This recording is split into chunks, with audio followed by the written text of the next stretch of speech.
अभिवादन।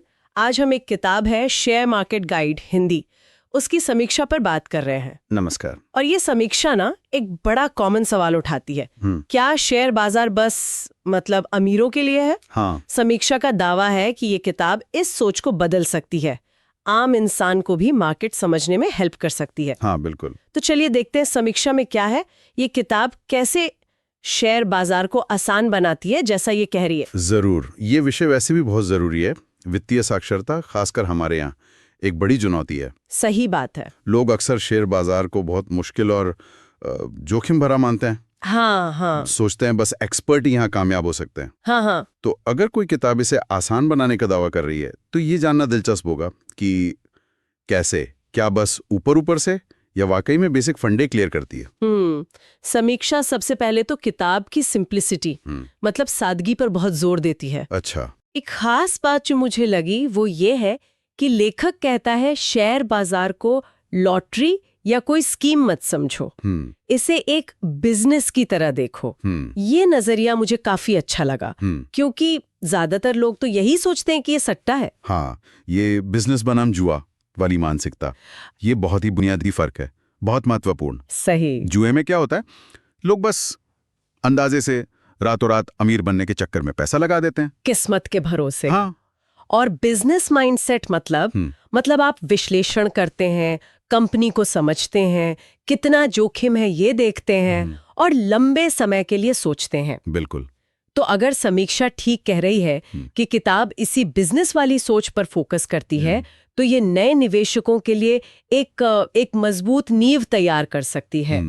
हालांकि देखिए, कहना आसान है, इस सोच को अपनाना वो उतना ही मुश्किल भी है। हाँ। खासकर जब बाजार ऊपर नीचे होता है ना। हाँ, वो तो है, प्रैक्टिकल में लाना हमेशा चैलेंजिंग होता है। समीक्षा आगे बताती है कि किताब ये करती कैसे है, मतलब एकदम बेसिक से शुरू करके। अच्छा, कैसे? जैसे शेयर होते क्या हैं असल में, खरीदते बेचते कैसे हैं, हम सुनते रहते हैं सेंसेक्स, निफ्टी। हाँ। इनका असली मतलब क्या है? समीक्षा के हिसाब से किताब इन सब चीजों को समझाती है। और ये बेसिक समझ बहुत बहुत जरूरी है। सेंसेक्स, निफ्टी जैसे इंडेक्स जो हैं, वो सिर्फ नंबर नहीं है। अच्छा। वो एक तरह से पूरे बाजार का मूड या आप कहें कि सेहत बताते हैं। इनको समझने से निवेशक को अंदाजा लगता है कि भाई इकोनॉमी किधर जा रही है, उसका असर अलग अलग सेक्टर या कंपनियों पर कैसा हो सकता है। राइट। ये जानकारी उन्हें एक बड़े कॉन्टेक्स्ट में देखने में मदद करती है। सिर्फ अपना शेयर ऊपर नीचे क्यों हो रहा है, इससे ज्यादा जरूरी है पूरी पिक्चर देखना। बिल्कुल।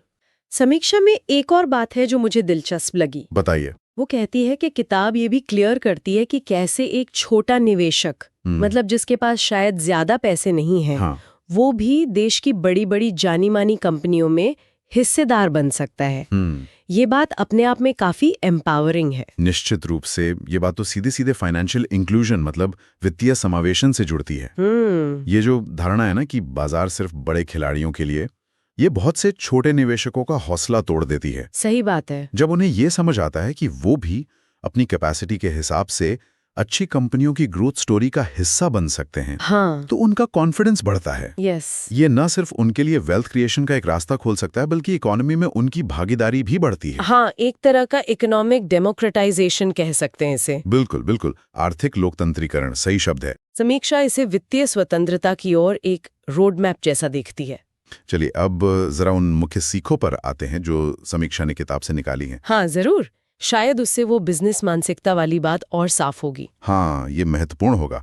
अक्सर किताब का जो सार होता है ना, वो उसकी मुख्य सीखों में ही होता है। तो समीक्षा 4 मेन बातें बताती है। पहली, शेयर बाजार में कामयाबी किस्मत से नहीं बल्कि धैर्य और ज्ञान से मिलती है। क्लासिक। दूसरी, भावनाओं में बहकर फैसले मत लो, तर्क और डेटा देखो। ओके। तीसरी, बाजार जब गिरे तो डरो मत, वो एक मौका भी हो सकता है। और चौथी, जो शायद सबसे बेसिक है, बाजार में सीखना कभी बंद मत करो। ये चारों पॉइंट्स तो निवेश के मतलब क्लासिक सिद्धांत हैं, एकदम निचोड़। हाँ। पहला पॉइंट, धैर्य और ज्ञान, ये लॉन्ग टर्म इन्वेस्टिंग की अहमियत बताता है। शेयर बाजार में कोई रातों रात अमीर नहीं बनता। सही। असली वेल्थ तो टाइम के साथ बनती है, और इसके लिए मार्केट के उतार चढ़ाव को झेलने का धैर्य और कंपनियों को समझने का ज्ञान दोनों चाहिए।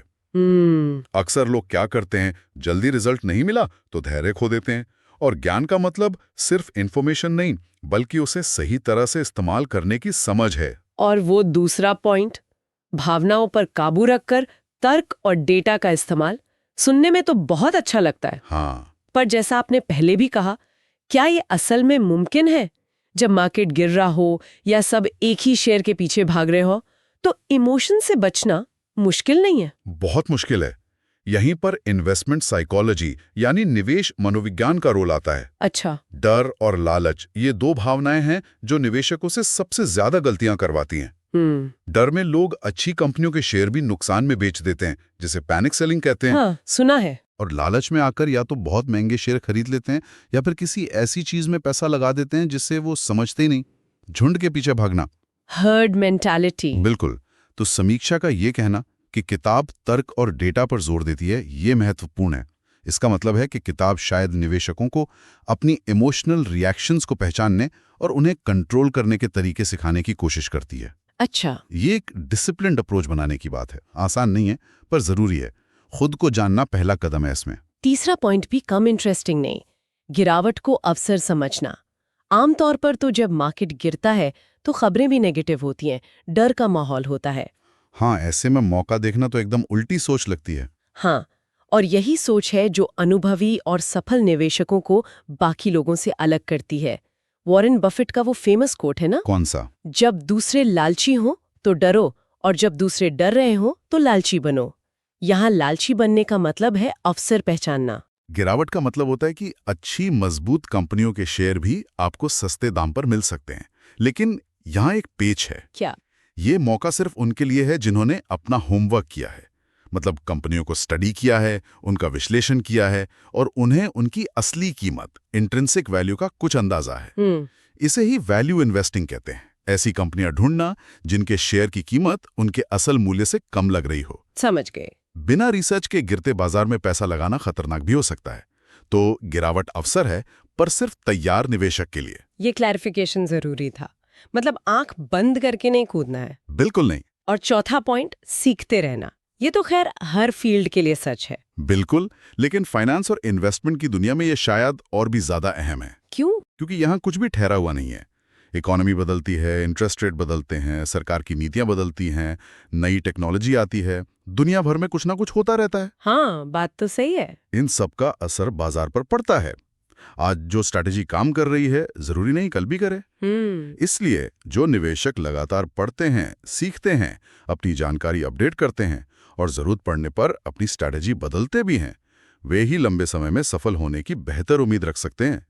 ये एक सफर है, कोई मंजिल नहीं। तो कुल मिलाकर समीक्षा के हिसाब से ये किताब एक ऐसे इन्वेस्टर बनने पर जोर देती है जो पेशेंट हो, नॉलेजेबल हो, लॉजिक से चले, इमोशंस काबू में रखे, मौके पहचाने और हमेशा सीखने को तैयार रहे। हाँ, ये तो एक आइडियल इन्वेस्टर की तस्वीर लगती है।